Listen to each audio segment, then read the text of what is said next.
साथियों नमस्कार। ये है मिशन सक्सेस स्ट्रेटजी और मैं हूं doctor Madhu Katiyar. Previous years paper revision श्रृंखला के अंतर्गत आज हम राजनीति विज्ञान उत्तर प्रदेश पीसीएस प्रारंभिक परीक्षा वर्ष 2010 का प्रश्न पत्र सॉल्व करेंगे। इस प्रश्न पत्र में कुल 120 प्रश्न हैं जो हमारे लिए प्रवक्ता जीआईसी परीक्षा, राजकीय डिग्री कॉलेज परीक्षा, असिस्टेंट प्रोफेसर परीक्षा, टीजीटी पीजीटी परीक्षा और यूजीसी नेट परीक्षा के लिए अत्यंत महत्वपूर्ण है। आइए देखते हैं इस वीडियो का पहला प्रश्न। बहुलवाद के समर्थक यह मानते हैं कि संप्रभुता का विभाजन होना चाहिए क्योंकि यह शक्ति की उपज है। निम्नलिखित में से कौन एक निष्कर्ष ऑस्टिन के एकलवादी संप्रभुता सिद्धांत से निकाला नहीं गया? पहला है, राज्य का सकारात्मक कानून निश्चित कार्य करने की सामान्य आज्ञा है, सही है। संप्रभुता का वैधानिक रूप से दो या दो से अधिक लोगों में विभाजन नहीं किया जा सकता, यह भी सही। समुदाय सुसंबद्ध है, यह सही नहीं। समुदाय स्वतंत्र नहीं है, यह सही है। किस रूप के समाजवादी यह मानते हैं कि अभिजन वर्ग यथा सभी दलों के राजनीतिज्ञ, लोक सेवक, वैज्ञानिक तथा शिक्षा शास्त्री समाजवाद में शिक्षा द्वारा परिणित हो सकते हैं? तो ऐसा मानना है फेबियन समाजवादी का। ऊपर से क्रांति की अवधारणा का समर्थन किसने किया? ग्रामसी ने। निम्नलिखित में से कौन अभिजनवादी प्रजातंत्र का समर्थक है? तो जॉन रॉल्स अभिजनवादी प्रजातंत्र का समर्थक नहीं है, जबकि शुम्पीटर, सार्टोरी और डहल हैं।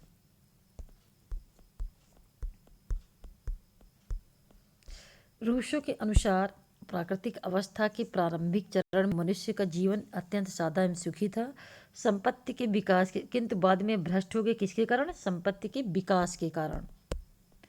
लाक के अनुसार प्राकृतिक अवस्था में व्यक्तियों को इनमें से कौन सा प्राकृतिक अधिकार प्राप्त था? तो साथियों, जीवन, स्वतंत्रता तथा संपत्ति।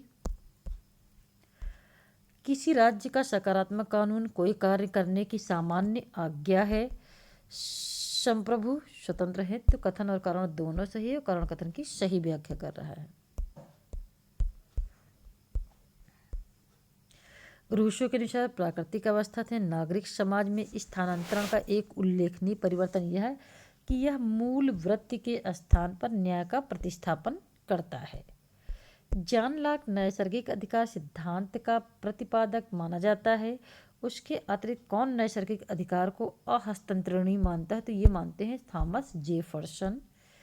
समानता को बैंगची दर्शन मानते हैं आर.एस. टाने। कौन यह तर्क देखता है कि व्यक्तिगत स्वतंत्रता के लिए आर्थिक हस्तक्षेप एकमात्र गंभीर खतरा है? तो मिल्टन फ्रीडमैन। राज्य स्वयं में एक साध्य यह विचार किसने दिया है? तो यह विचार दिया है आदर्शवादियों ने। निम्नलिखित में से कौन सा कथन सही? लॉक ने सरकार और राज्य में विभेद किया है। किसने राज्य की जगह रिपब्लिक शब्द का प्रयोग किया? तो ये बोंदा ने किया है। किसने कहा यदि कोई सरकार नहीं तो अराजकता होती है और राज्य समाप्त हो जाता है? तो ये माना है गार्नर ने। किसने कहा एक परस्पर विरोधी वर्गीय समाज में राज्य एक राजनीतिक उपकरण है, एक वर्ग के ऊपर दूसरे के शासन बनाए रखने का एक यंत्र है? कार्ल मार्क्स ने। किस फ्रांसीसी राजनीतिक चिंतक ने संप्रभुता को रिपब्लिक का पूर्ण एवं निरंतर शक्ति की तरह परिभाषित किया है? तो ये कहा है बोंदा ने। व्यक्तिवाद का नैतिक औचित्य किसने प्रदान किया है? तो लास्की ने किया है। मार्क्सवाद खुले समाज का दुश्मन है, ये साथियों जो है कार्ल पापर ने माना है और एक्टर ने इसे मार्क्सवाद को युग का भ्रम कहा। किसने कहा कि निर्धनता अपराध और क्रांति की जननी है? तो ये अरस्तु ने कहा है। निम्नलिखित में से कौन सा सही नहीं है? राष्ट्र समान स्वतंत्रता के सिद्धांत में विश्वास करता? तो नहीं, ये गलत है। वह सामाजिक आर्थिक विषमताओं के क्रम विन्यास में आस्था रखता है, तो ये सही है। राष्ट्र उपयोगितावादी सिद्धांत का परित्याग नहीं करता, यह भी सही। राष्ट्र के लिए न्याय वितरणात्मक न्याय नहीं, यह भी सही। पहला कथन इसका गलत है, उत्तर हमारा ए है। मानव अधिकारों के संदर्भ में स्वतंत्र जन्मा है और स्वतंत्र रहेगा। यह किसका मानना? फ्रांसीसी मानव अधिकार घोषणा पत्र। निम्नलिखित में से कौन सही नहीं है? राज्य की शक्ति मौलिक और प्राथमिक है, सही है। राज्य की शक्ति प्राधिकृत तथा वित्त उत्पन्न है, यह गलत है। सरकार की सत्ता सीमित है, सरकार की प्रकृति क्षणभंगुर है, यह सही। तो कथन बी आपका गलत है। निम्नलिखित में से कौन एक इस विचार का है कि राज्य मानव शरीर का प्रतिरूप मात्र है, समर्थक नहीं? तो ये मानना है ब्लंट सली का। निम्नलिखित में से कौन एक न्याय का महत्वपूर्ण निहितार्थ नहीं है? यह उचित स्थिति की मांग करता है, तो यह है। यह नैतिकता के शर्त से संलग्न, यह भी है। यह लाभ एवं हानि के युक्त वितरण को अंगीकार करता है, यह भी। इसकी जड़ें सर्वाधिकारवादी व्यवस्था में है, तो यह भी है। यह गलत है। निम्नलिखित में से कौन अपने मनुष्य की आर्थिक तार्किकता के सिद्धांत को न्याय की अवधारणा से संबद्ध करने का प्रयास करता है? तो J.W. चैपमैन।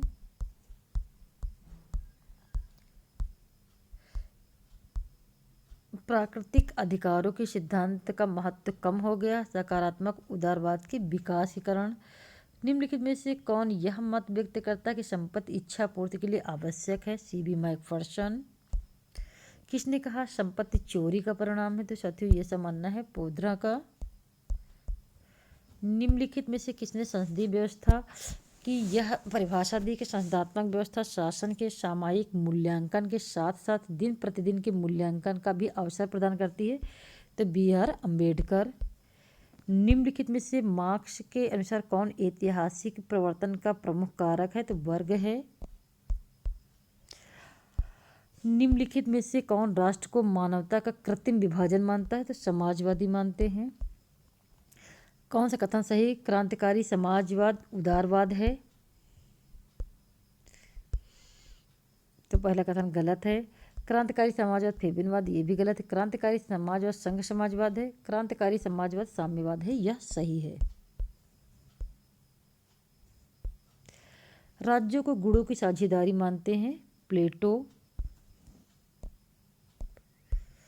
लाक का विश्वास था कि संप्रभु क्या है? विद्यमान कानूनों से बंधा हुआ है।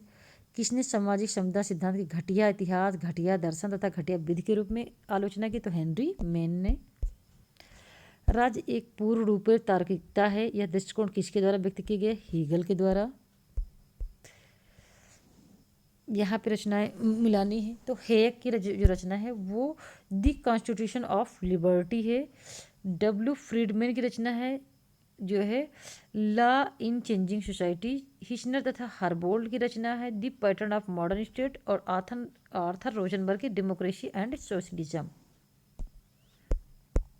हाब्स के लेवियथन में प्रयुक्त कॉमनवेल्थ शब्द का अर्थ है संप्रभु।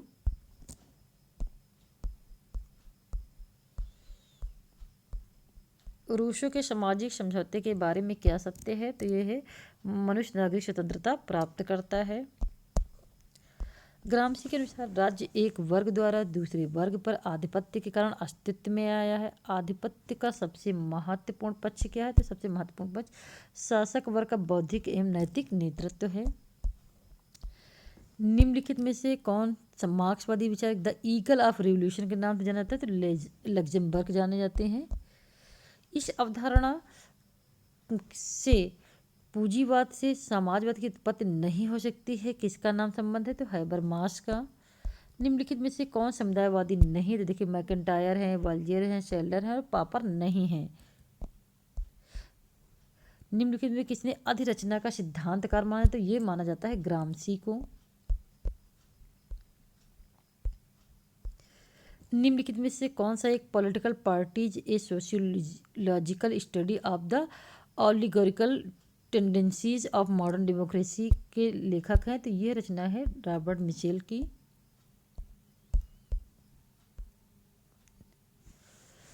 देखिए ग्रीन का क्या है? ग्रीन क्या मानना है? ग्रीन मानते हैं राज्य स्वतंत्रता की सृष्टि के लिए शक्ति का प्रयोग कर सकता है। तो ए को आप मिला दीजिए 3 से। और लियो स्ट्रॉस स्वतंत्रता पर नियंत्रण आवश्यक है।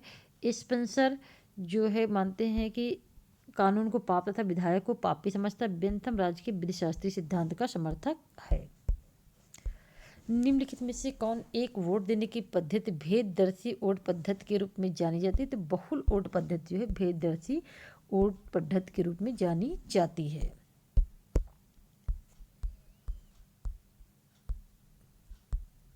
निम्नलिखित में से कौन मार्क्सवादी दृष्टिकोण के अनुसार राज्य की सही विशेषता है? तो साथियों, राज्य की सही विशेषता संघर्ष का दमन है। निम्नलिखित में से कौन राज्य की हिंसा में शोषण के रूप में भर्त्सना करता है? तो ये करते हैं शोरेल। राजनीतिक दलों के सिद्धांत के संदर्भ में निम्नलिखित में से किसका प्रतिपादन मार्क्स डुवर्जा द्वारा किया गया? तो संरचना के आधार पर चतुर्वर्गीय वर्गीकरण इन्होंने किया है।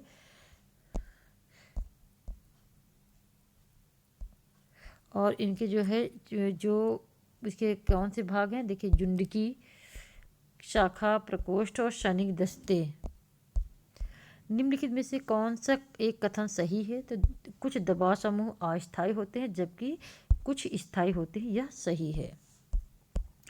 किसने पहली बार महिलाओं को मताधिकार देने की बात की वकालत की थी? तो ये J.S. मिल है। राजनीतिक प्रतिनिधित्व सुनिश्चित जो किया जाता है किसके द्वारा? देखिए साथियों, ये होगा आपका विधान राजनीतिक दल,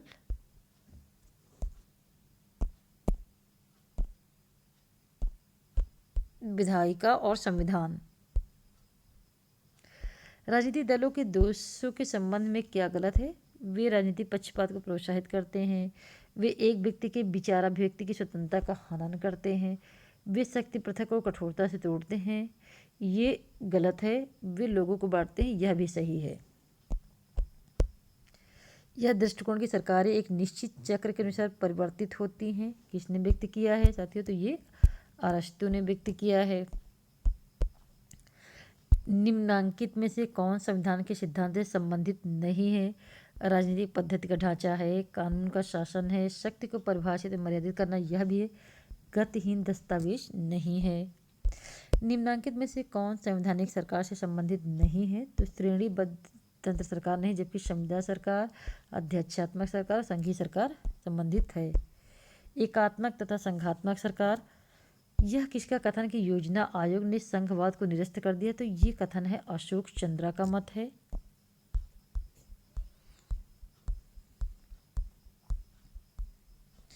निम्नलिखित में से कौन एक अध्यक्षीय सरकार की विशेषता है?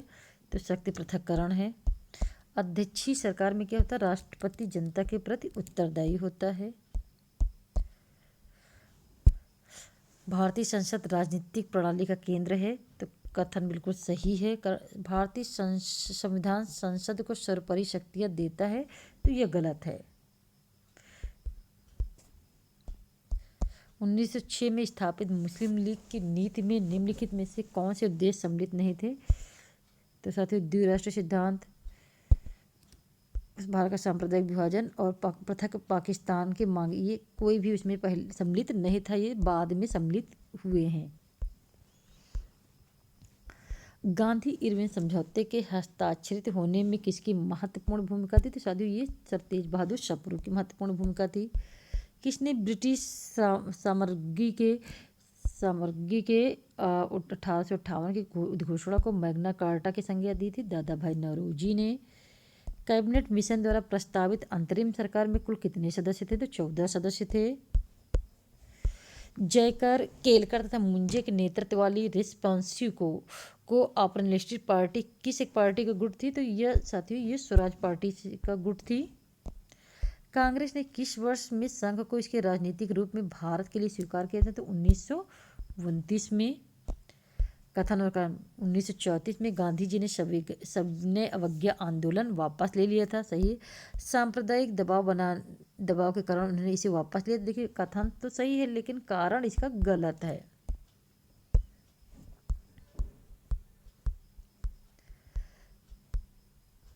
मार्ले मिंटो सुधार अधिनियम 1909 का प्रमुख प्रावधान क्या था?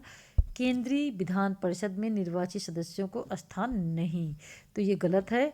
विधान परिषदों के आकार में वृद्धि की गई थी। केंद्रीय विधान परिषदों में सरकारी बहुमत के सांप्रदायिक निर्वाचन पद्धति, ये इसमें प्रावधान थे, लेकिन जो है विकल्प डी इसमें प्रावधानित नहीं था।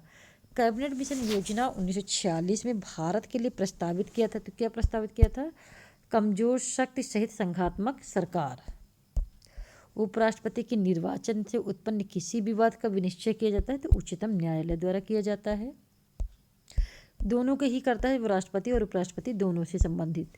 यदि सदन का सत्रावसान हो गया है तो इसे आहूत करने के लिए कौन अधिकृत है? राष्ट्रपति।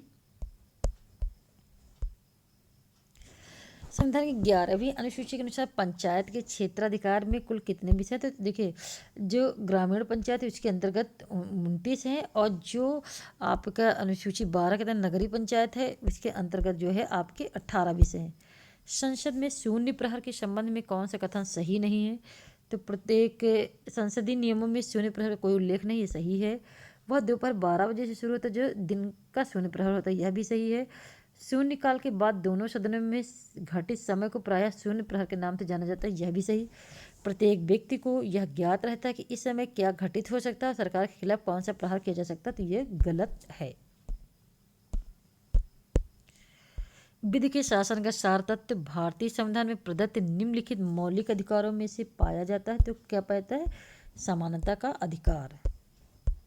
भारत में संविधान की मूल संरचना के सिद्धांत का स्रोत है न्यायिक व्याख्या।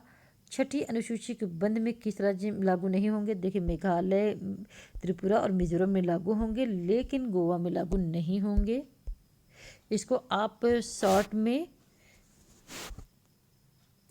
याद कर लीजिए, ममित्री कह सकते हैं, मामित्री। तो मेघालय, मिजोरम और त्रिपुरा।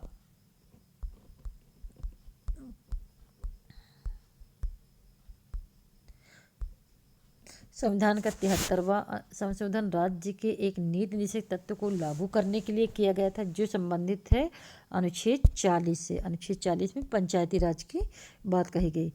74वें संविधान संशोधन के अंतर्गत एक परिवर्तनशील क्षेत्र के स्थानीय निकाय को जाना जाता है, तो साथियों ये न्याय पंचायत के रूप में जाना जाता है। अनुच्छेद 352 के तहत प्रथम बार राष्ट्रपति द्वारा आपातकाल की उद्घोषणा कब की गई थी? तो 1961 में की गई थी। संघ लोक सेवा आयोग का सदस्य किसके द्वारा हटाया जाता है? तो साथ ही सर्वोच्च न्यायालय की रिपोर्ट के आधार पर यह राष्ट्रपति हटाता है। निम्नलिखित कथनों पर विचार कीजिए। सर्वोच्च न्यायालय के पास विधि से संबंधित किसी प्रश्न में परामर्शदात्री क्षेत्राधिकार है, ये सही है। और सामान्य विधि से संबंधित अपील संबंधी अवशिष्ट शक्तियां राष्ट्रपति को प्रदत्त हैं, गलत है। प्रलेख जारी करने के संबंध में उच्च न्यायालयों को सर्वोच्च न्यायालय से ज़्यादा क्षेत्राधिकार प्राप्त, यह भी सही है। जनपदीय न्यायालयों के अधीनस्थ न्यायिक सेवाओं के व्यक्तियों के पदस्थापन, पदोन्नति आदि की शक्ति उच्च न्यायालयों में निहित नहीं है, तो यह गलत। 2 और 4 गलत है और 1 और 3 सही है। निम्नलिखित में से कौन सा कथन सही नहीं? राज्यपाल को अध्यादेश निर्माण की शक्ति है। राज्यपाल के अध्यादेश की निर्माण की शक्ति स्वाविवेकी है, तो यह गलत है। राज्यपाल अध्यादेश को वापस करने में सक्षम है। राज्यपाल के अध्यादेश निर्माण की शक्ति राज्य विधानमंडल के समव्यापक है, तो यह भी सही है। भारत की संचित निधि पर भारत व्यय से संबंधित अनुमानों से संबंधित निम्नलिखित कथनों पर विचार कीजिए। तो आइए देखते हैं। इसमें यह संसद में मतदान के लिए भेजा जाएगा, सही है। और यह संसद में मतदान के लिए नहीं भेजा जाएगा, गलत है। प्रत्येक सदन अनुमानों पर चर्चा के लिए सक्षम है, गलत है। अन्य व्यय से संबंधित अनुमानों को अनुदान के रूप में लोकसभा में प्रस्तुत किया जाएगा, तो यह भी गलत है। प्रत्येक सदन में एक विधि समिति होती है। लोकसभा में विधि समिति के सदस्य सम्मिलित होते हैं। तो साथियों, इसमें जो विधि समिति होती है प्रत्येक सदन की, इसमें लोकसभा में इसके समिति के जो है 15 जो है सदस्य होते हैं, जिसमें अध्यक्ष भी सम्मिलित होता है। यानी अध्यक्ष को लेकर कुल 15 सदस्य होते हैं। मंत्रिपरिषद में विश्वास सुनिश्चित करने हेतु अविश्वास प्रस्ताव प्रारंभ किया जाता है। इस प्रस्ताव के बारे में क्या सही है? तो साथियों, अविश्वास प्रस्ताव संबंधी सूचना बैठक प्रारंभ होने के दिन से पूर्व भेजी जाती है। लोकसभा के अध्यक्ष के कर्तव्यों के संबंध में कौन सा गलत सूचीबद्ध है? तो अध्यक्ष जो है संसदीय दलों की मान्यता संबंधी दिशा निर्देश तय करता है, ये गलत सूचीबद्ध है। यह वित्तीय मामलों का निर्धारण करता है, सही है। यह विशेषाधिकार से हनन से जुड़े मामलों का निर्धारण करता है, यह भी सही है। दल बदल के आधार पर एक सदस्य की अयोग्यता से संबंधित कोई विशेष अधिकार प्राप्त नहीं, तो यह भी सही है। राज्यसभा में विशिष्ट ज्ञान अथवा व्यवहारिक अनुभव संपन्न कुछ सदस्यों को मनोनीत किया जाता है। वे निम्नलिखित में से किस क्षेत्र के होते हैं? तो साथियों वे होते हैं साहित्य, विज्ञान, कला और समाज सेवा। इन चारों क्षेत्र से जुड़े होते हैं, तो उपयुक्त सभी। नियंत्रक एक महालेखा परीक्षक अपनी रिपोर्ट किसे सौंपता है? तो नियंत्रक और महालेखा परीक्षक अपनी रिपोर्ट राष्ट्रपति को सौंपता है। लॉर्ड लिनलिथिगो 1936 से 41 के काल में चैटफील्ड समिति का गठन किया गया था। इस समिति का संबंध था प्रांतीय स्वायत्तता के साथ। जो चैटफील्ड समिति थी इसका जो संबंध है प्रांतीय स्वायत्तता थी। थॉमस रॉबर्टसन आयोग का गठन 1921 में किया गया था। तो यह किससे संबंधित थी? तो साथियों ये शिक्षा से संबंधित थी। कांग्रेस अपने प्रारंभिक दिनों में ब्रिटिश नीतियों की समर्थक थी, तो ये सही है। उदारवादियों का अंग्रेजों की न्यायप्रियता में विश्वास था, कारण भी सही, कारण कथन की सही व्याख्या कर रहा है। निम्नलिखित में से कौन एक लोकसभा के कार्यों में से गलत है? तो आइए देखते हैं। बिना राज्यसभा की सहमति के लोकसभा नए राज्यों का गठन नहीं कर सकती, तो ये जो है सही है। किसी राज्य किसी स्थान को रिक्त घोषित करना, यह भी सही है। प्रक्रिया से संबंधित किसी नियम को स्थगित करने की शक्ति, यह भी सही है। सॉलिसिटर जनरल की नियुक्ति जो है ये नहीं करता है। सॉलिसिटर जनरल की जो नियुक्ति होती है वो राज्यपाल द्वारा की जाती है।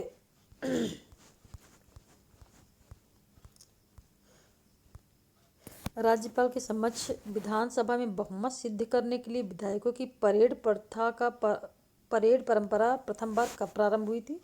तो साथियों ये प्रारंभ हुई थी 1970 में पंजाब में। निम्नलिखित में से केंद्र राज्य संबंधों पर कौन एक समिति गठित की गई? तो केंद्र राज्य संबंधों पर साथियों यहाँ पे भगवान सहाय समिति गठित की गई थी।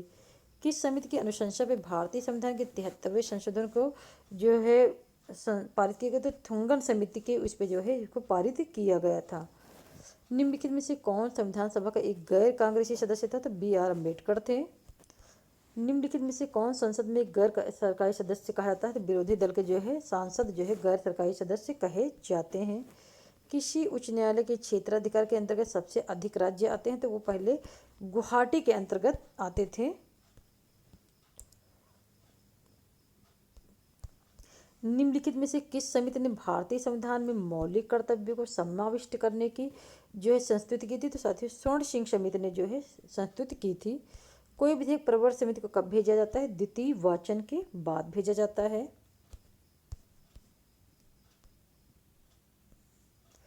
किसने यह टिप्पणी की कि हमारे संविधान में संसदीय संप्रभुता और न्यायिक पुनर्विलोकन के उपबंधों वाले लिखित संविधान के बीच जो समन्वय किया है वह हमारे संविधान के रचयिताओं की अनूठी उपलब्धि है? तो यह मानना है DD बसु का। उपराष्ट्रपति के निर्वाचक मंडल द्वारा किया जाता है संसद के दोनों सदनों के सभी सदस्यों के द्वारा।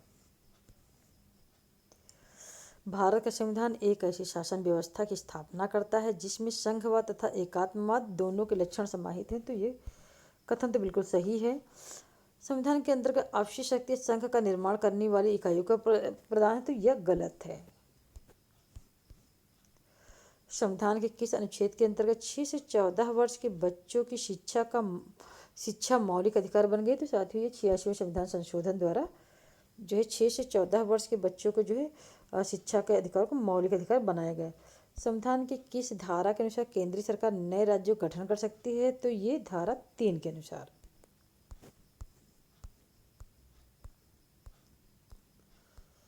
आइए देखते कथन और कारण। भारत का राष्ट्रपति संवैधानिक प्रधान है? तो यह सही है। मंत्रिमंडल सामूहिक रूप से लोकसभा के प्रति उत्तरदायी, दोनों सही, लेकिन कारण कथन की सही व्याख्या नहीं है। निम्न में से कौन सा कथन सही है? राष्ट्रपति के द्वारा आपातकाल की उद्घोषणा के संबंध में राज्यसभा को विशेषाधिकार प्राप्त है। नए राज्यों के सृजन में, राज्य सूची में उल्लिखित विषयों को संसद बनाने की विधि अधिकृत करने में। तो देखिए साथियों तो पहला और दूसरा गलत है और तीसरा आपका बिल्कुल सही है। निवारक निरोध के संबंध में निम्नलिखित कथनों पर विचार कीजिए। तो यह संविधान के अनुच्छेद 22 में उपबंधित है? तो यह सही है कि यह 22 में उपबंधित है। और यह एक बार में सरकारी हिरासत में लिए गए व्यक्ति को 3 माह तक रोक सकती है, तो यह भी सही है। यह संविधान निर्माताओं द्वारा दिए गए नए विचार है, तो यह गलत है। निवारक निरोध के अंतर्गत कैद किया गया व्यक्ति उच्चतम अथवा उच्च न्यायालय को शिकायत करने के अधिकृत नहीं, तो यह भी गलत है। भारत के राष्ट्रपति की विधायी शक्तियों के संबंध में निम्नलिखित कथनों पर विचार कीजिए। भारतीय विधान पालिका में राष्ट्रपति एवं संसद दोनों सदनों में शामिल हैं, सही है। यदि राष्ट्रपति विधेयक को लौटाना चाहे तो वह 1 माह के भीतर ऐसा करेगा, तो नहीं, ऐसा नहीं है, ये गलत है। राज्यपाल और राष्ट्रपति की सहमति हेतु आरक्षित विधेयक को 2 माह के भीतर विधायिका के पुनर्विचार भेजा जाएगा, तो यह भी गलत है। गैर वित्तीय विधेयक के संदर्भ में संविधान द्वारा कोई समय सीमा निर्धारित नहीं है जिसके अंतर्गत राष्ट्रपति सहमति विलंब अथवा असहमति घोषित करता है, तो सही है। तो 1 और 4 आपको बिल्कुल सही है। संविधान का 98वां संशोधन किससे संबंधित है? यह संबंधित सेवा कर के विनियोजन तथा उगाही के लिए केंद्र को अधिकृत करना, इससे संबंधित है। राज्यपालों के लिए मार्गदर्शक सिद्धांत निर्धारित किए जाने चाहिए, यह अनुशंसा की थी किसने? प्रशासनिक सुधार आयोग ने। न्यायिक समीक्षा दर्शाता है कि सर्वोच्च न्यायालय किसी राज्य के कानून को असंवैधानिक घोषित कर सकता है। निम्नलिखित तत्वों में से कौन सा पंचायती राज के अर्थ की सर्वोत्तम व्याख्या करता है? तो साथियों, लोकतांत्रिक विकेंद्रीकरण जो है इसकी सर्वोत्तम व्याख्या करता है।